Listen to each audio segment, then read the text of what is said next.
Bon, il faut qu'on parle du wokisme. Normalement, en cliquant sur cette vidéo, vous avez déjà un avis sur le wokisme. La cérémonie d'ouverture des Jeux Olympiques et d'autres œuvres culturelles récentes comme Barbie, The Boys ou les remakes Disney ont remis ce sujet au centre du débat culturel. Je me suis dit qu'il serait vraiment temps de faire avancer, voire de clore ce débat qui parasite toute notre culture populaire. Je vous propose donc de voir pourquoi il faut définitivement arrêter avec le wokisme. Même si elle a été saluée par la majorité des gens, la cérémonie d'ouverture des JO Paris 2024 a fait beaucoup débat. Qu'il s'agisse de la présence d'Aya Nakamura qui chantait avec la carte républicaine ou alors des drag queens sur de nombreux tableaux, tout convergeait vers une seule raison, le wokisme. C'est un terme qu'on voit de plus en plus souvent revenir, même moi, dans mes commentaires de vidéos, par exemple sous la masculinité toxique ou même parfois des sujets qui n'ont rien à voir. Pourtant, en 2021, il y avait une enquête de l'Express qui avait conclu que 8 personnes sur 100 en France avaient entendu parler de la pensée woke. En fait, c'est vraiment à partir de 2022 que l'expression est devenue de plus en plus populaire et j'avais d'ailleurs déjà fait une vidéo sur le sujet. Je donnais l'origine du wokisme,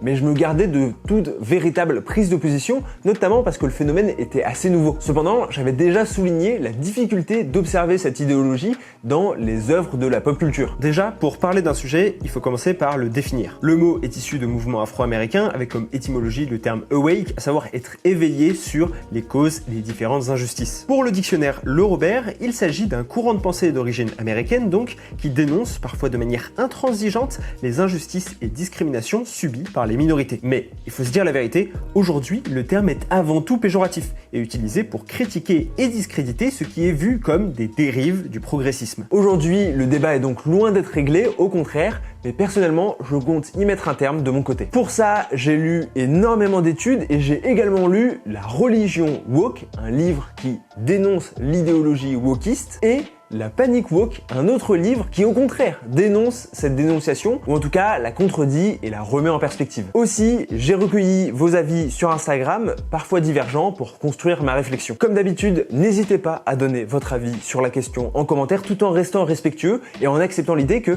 bah ouais, il y a des chances qu'on soit pas d'accord, et que même si on est d'accord, on soit pas d'accord sur tout, et c'est même, j'ai envie de dire, plutôt une bonne nouvelle. Concernant le wokisme, qu'en est-il vraiment aujourd'hui? Il y a donc deux camps qui s'opposent. Ceux qui pensent que le wokisme est un courant de pensée quasi religieux, une thèse soutenue par Jean-François Bronstein, puis ceux qui pensent plutôt que c'est une panique morale, une idée développée dans son livre par Alex Mahoudeau. J'ai donc, comme je l'ai dit, lu attentivement les deux et je pense que le wokisme est une panique morale. Deux chercheurs ont théorisé la panique morale, Stanley Cohen et Stuart Hall. En gros, ça désigne la façon dont émergent, notamment via les médias de masse, des épisodes d'inquiétude collective détachés de la réalité de la menace en question, accompagnés de la diabolisation d'un groupe identifié comme hostile. Le meilleur exemple, c'est sûrement le macartisme. Entre 1950 et 1954, le sénateur américain Joseph McCarthy lance une chasse aux communistes et aux alliés communistes, créant une forme de paranoïa généralisée dans le pays qui a été qualifiée de chasse aux sorcières. Si vous l'avez vu, c'est ce qui est en partie reproché à Oppenheimer dans le film. Et ça a véritablement marqué le pays et l'époque. Did you have a Communist Party membership card? I'm not sure. Not sure. Then would it be fair to say that this meant that by 1942 your husband had not stopped having anything to do with the Communist Party? Bon, finalement, les États-Unis n'ont pas été envahis par les communistes et ça relevait bien d'une forme de panique morale. Au passage, j'en parle à chaque fois, mais voyez L'invasion des profanateurs de Sépulture, c'est un film de science-fiction, d'ailleurs il y a eu un remake il me semble dans les années 90, et qui est une forme de métaphore du macartisme où un homme se rend compte que les humains sont petit à petit remplacés par des extraterrestres et tombent dans la paranoïa. Un autre exemple de panique morale est celui de la peur du satanisme dans les années 80. On le voit dans Stranger Things avec la scène autour de Donjons et Dragons. Le jeu de rôle était vu comme une porte d'entrée à ces croyances occultes et dangereuses pour les enfants. Warning signs of satanic behavior may be apparent, such as a sudden, bitterly antagonistic attitude towards family and religion. If you discover items such as these, experts advise you contact your local law enforcement agency at once. Finalement, le monde n'a pas été envahi par le satanisme, de la même manière que les jeux vidéo, les comics ou les animés dans les années 90 du Club Dorothée n'ont pas rendu toute une génération plus violente. L'histoire a toujours fini par balayer ces épisodes de terreur populaire. La lutte contre le wokisme semble donc, selon moi, relever du même domaine. Après, je voudrais rappeler que, comme le souligne Alex Mahoudeau, la panique morale ne signifie pas qu'elle est imaginaire. Et donc, concernant le wokisme, il n'est pas question de dire non, il n'y a pas pas plus de représentation dans la pop culture ou pas plus de justice sociale dans les sujets abordés par la culture populaire. La panique morale, elle va se caractériser surtout par la manière dont les éléments vont être choisis et sélectionnés, puis présentés afin de contribuer à la dramatisation ambiante. Le meilleur exemple, ça reste encore une fois lorsqu'on a appris que 007 allait devenir une femme noire. On se souvient tous du tollé médiatique que ça avait engendré, James Bond, cliché de la masculinité, devient une femme noire. Alors, la dernière connerie qu'ils ont trouvée pour essayer de lutter contre le racisme, c'est dans le prochain James Bond qui est en train de tourner en ce moment en cinéma. Le prochain personnage de James Bond, enfin agent 007, sera incarné par une femme renois. James Bond, c'est un personnage, on l'aime comme ça, vous l'aimez comme ça, on peut pas le changer du jour au lendemain pour un quota. Bon, en fait, pas du tout, c'était simplement le nom de code qui revenait à un autre agent qui s'avérait être une femme noire dans le film, mais James Bond est resté James Bond. Donc on voit qu'on va prendre une information qui est vraie, c'est-à-dire que 007 est factuellement devenue une femme noire, mais c'est véritablement la manière dont ça va être présenté par les médias et par les influenceurs et les figures médiatiques, et que cela va être approprié par le public, que là on va voir la caractérisation de la panique morale. Alors qu'en fait c'était pas vraiment faux, mais en tout cas en partie inexact ou trompeur. Parce que l'objectif, c'était de faire entrer cette information dans un narratif plus global qui créait une panique et une peur autour de cette arrivée du fameux wokisme. Et c'est pour cette raison que très souvent, les exemples mobilisés sont liés à des produits culturels à destination des jeunes enfants. L'enfant est vu comme fragile, influençable et à protéger de toute forme d'idéologie. Il est donc mobilisé car c'est un argument particulièrement pertinent dans le cadre d'une panique morale. De même, sur la sélection des sujets. On va parler de Vera qui devient noire, de la place des femmes fortes dans Star Wars, et on va les faire rentrer dans ce qu'on appelle un agenda. Par contre, on ne va pas parler par exemple de l'annonce du casting de Robert Downey Jr.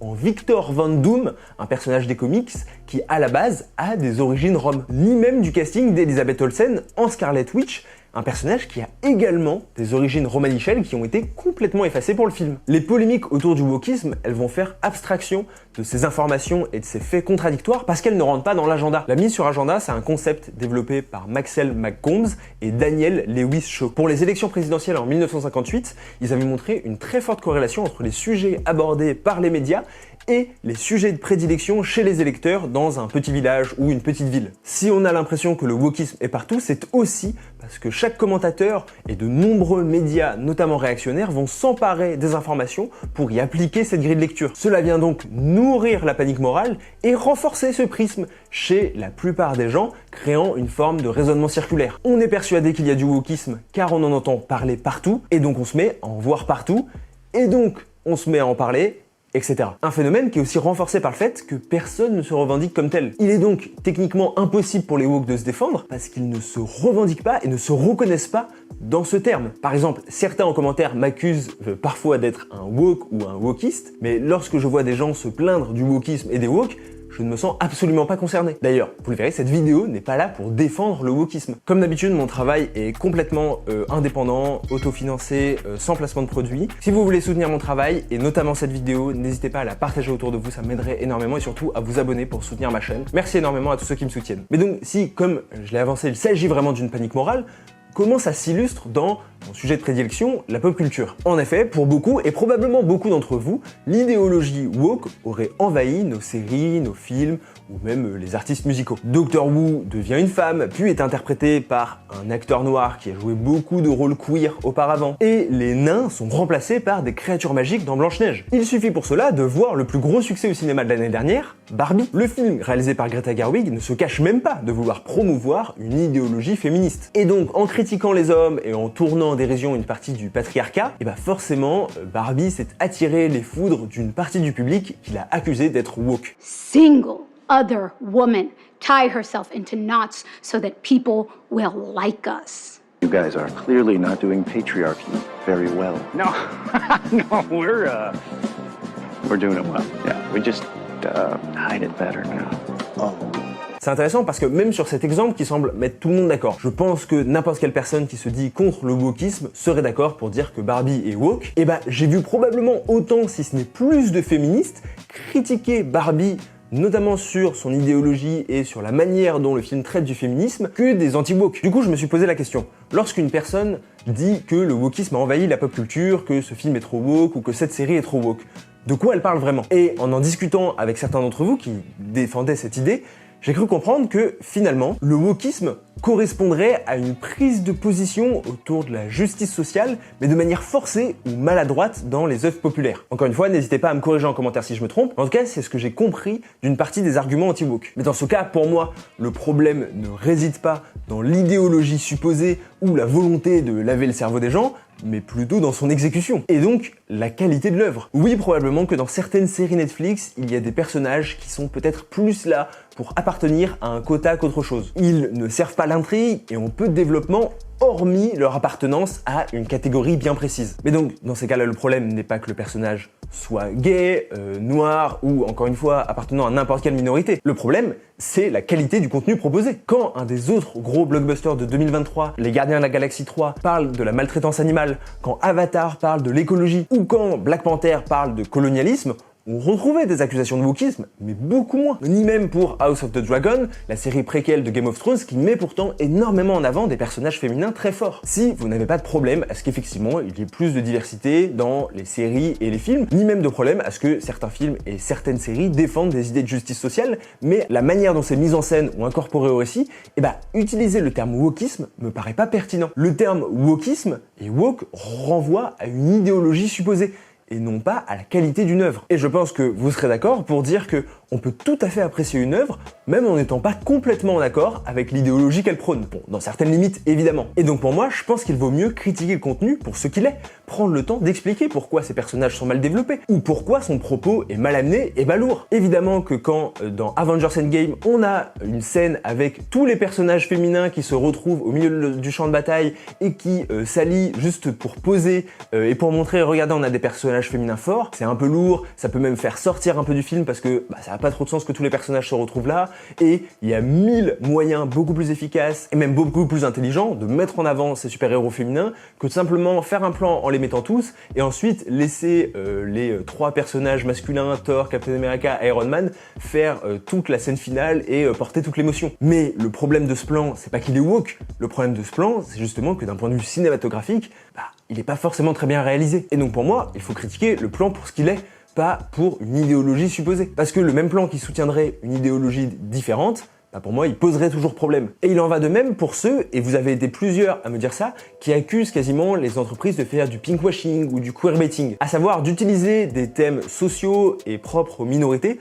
mais pour faire la promotion des œuvres et pour se faire bien voir. C'est un reproche qui est souvent fait à Disney. Les baisers LGBT+ sont parfois annoncés des mois avant la sortie pour apparaître que 10 secondes à l'écran et être coupés dans la moitié des pays du monde. Mais encore une fois, le mot woke ne me paraît pas le bon ici, parce que cette stratégie qui relève selon moi plus d'un signalement de vertu est également dénoncée chez une bonne partie des progressistes. La plupart de ceux qu'on appelle les woke ne sont pas ravis et ne sautent pas au plafond quand ils apprennent qu'il y a un baiser lesbien au fin fond de Star Wars 9. Et à l'inverse, je trouve que le mot woke est parfois utilisé par certains pour justifier ou pour cacher un racisme ou une homophobie. Maintenant, dès qu'une femme forte est à la tête d'un film, on va l'accuser d'être woke. Un personnage qui était blanc dans une adaptation se retrouve joué par un acteur noir ou métis, ça devient woke. On peut reprendre l'exemple que j'avais pris pour Harry Potter avec Hermione qui n'avait jamais été décrite comme blanche dans les livres, qui a été jouée par une actrice noire au théâtre, et ça avait eu un tollé énorme, on avait accusé la pièce de théâtre d'être woke, accuser J.K. Rowling d'être woke, aujourd'hui ça serait très compliqué, mais à l'époque c'était le cas, alors qu'en réalité,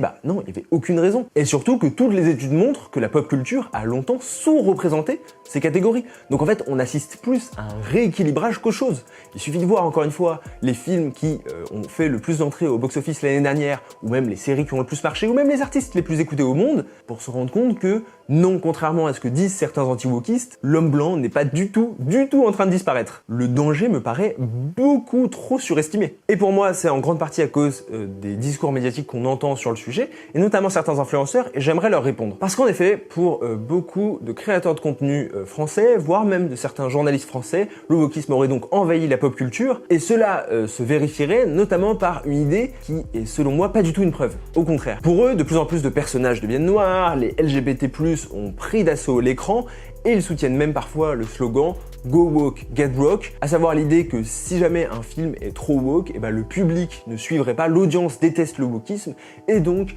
il se cracherait au box-office. Bon, la réalité, c'est que c'est faux, hein. Encore une fois, on peut ressortir l'exemple de Barbie, mais même plein d'autres films accusés d'être woke ou de séries ont cartonné. Mais surtout, ça pose une forme de paradoxe à laquelle ils pensent avoir trouvé une réponse, qui est que normalement, ces entreprises du divertissement, Disney, Netflix, Warner Bros, etc., elles ne pensent que par une chose, c'est le résultat financier, c'est le box-office, c'est ça qui les intéresse. L'idéologie, et ça pour le coup, autant les progressistes que les anti-woke sont d'accord, bah en fait, ça les intéresse très peu. Et donc pour ces influenceurs, en réalité, la vraie raison de ces manœuvres, ça serait le score ESG. En gros, il s'agit d'un système de notation des entreprises pour les investisseurs type BlackRock, Vanguard, qui ont énormément de parts dans les entreprises, et c'est une note qui est basée sur les aspects RSE des entreprises. Ça prend en compte des critères de gouvernance, des critères environnementaux et des critères sociaux. Le fait que, par exemple, la petite sirène devienne noire, c'est simplement une manœuvre pour faire augmenter la notation ESG et donc faire plaisir indirectement aux investisseurs. Et c'est un raisonnement qui, à première vue, peut se tenir. Évidemment, il y a plusieurs façons d'interpréter ce score, qui reste, je le rappelle, un conseil pour le bien-être des entreprises. Le problème, c'est que certaines entreprises comme Disney ont si peur de voir leurs points invalidés qu'ils vont jusqu'à surinterpréter ce score dans leur fiction. Ce qui explique le swap color excessif dans leur fiction, même dans des contextes historiques où ce n'est pas possible, comme La Belle et la Bête ou encore le film Pinocchio. Ce qui est également le cas de Netflix et de tous les autres. Donc sachez-le, si dans une production de film il y a trop de blancs, un petit peu comme Oppenheimer récemment, et bien tu augmentes tes risques de perdre des points. Ce qui est forcément le cas d'Universal Pictures qui perd des points à cause d'Oppenheimer.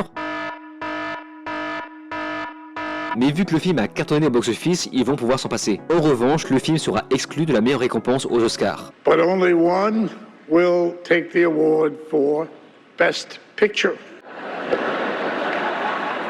And my eyes see Oppenheimer. Yes.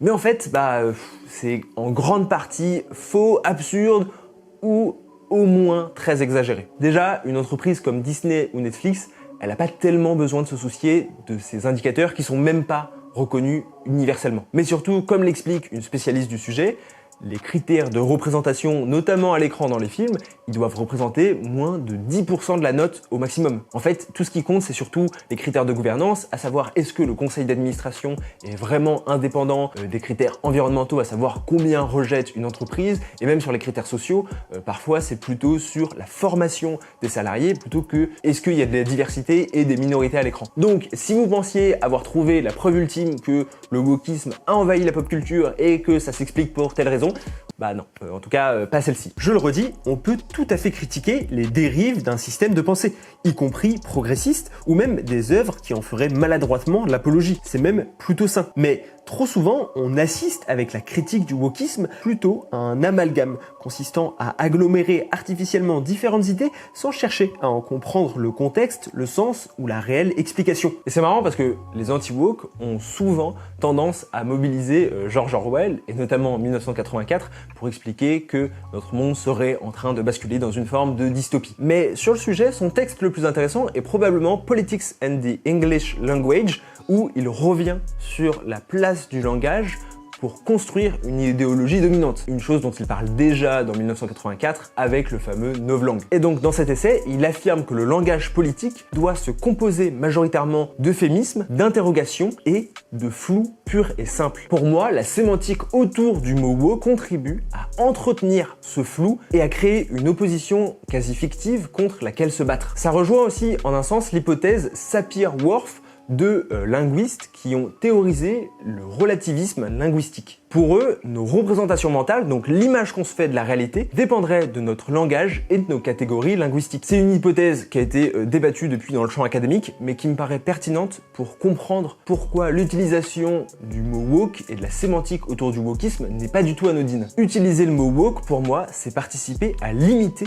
la réflexion autour de ces sujets. C'est mobiliser le plus souvent comme une parade rhétorique pour éviter d'aborder le sujet dans sa complexité. Et d'ailleurs, je suis sûr, et c'est dommage, qu'il y a des gens en commentaire qui vont me traiter de woke pour éviter d'avoir simplement à répondre à mon argumentaire et à proposer leur vision. Alors qu'encore une fois, je vous encourage complètement à contre-argumenter ou au contraire à argumenter en mon sens. Ça m'aiderait énormément et à mobiliser des exemples. Mais pour le coup, je suis pour une production de réflexion. La panique morale, elle va venir simplifier nos sentiments complexes pour en faire une forme de champ de bataille où chaque camp va s'opposer comme des fans d'une marque et des fans d'une autre marque, ou des fans d'un film et des fans d'un autre film. Il s'agit plus de débattre sur de véritables enjeux sociaux, mais plutôt de montrer une adhésion esthétique. Quand Elon Musk dit que Netflix a été détruit par le virus woke, il ne propose pas un point de vue étayé sur les productions Netflix et une réflexion assez fine qui va permettre à son public de mieux appréhender et de mieux comprendre ce qui en ressort. Non,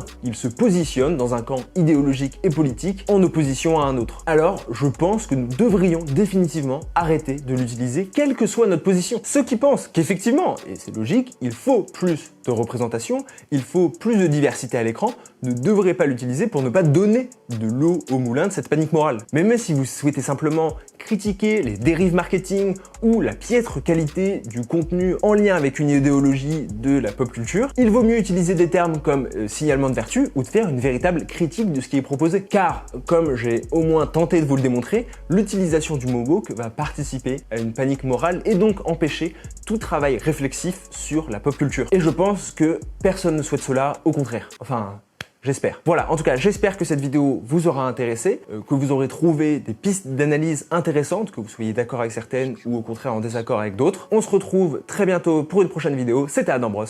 Ciao!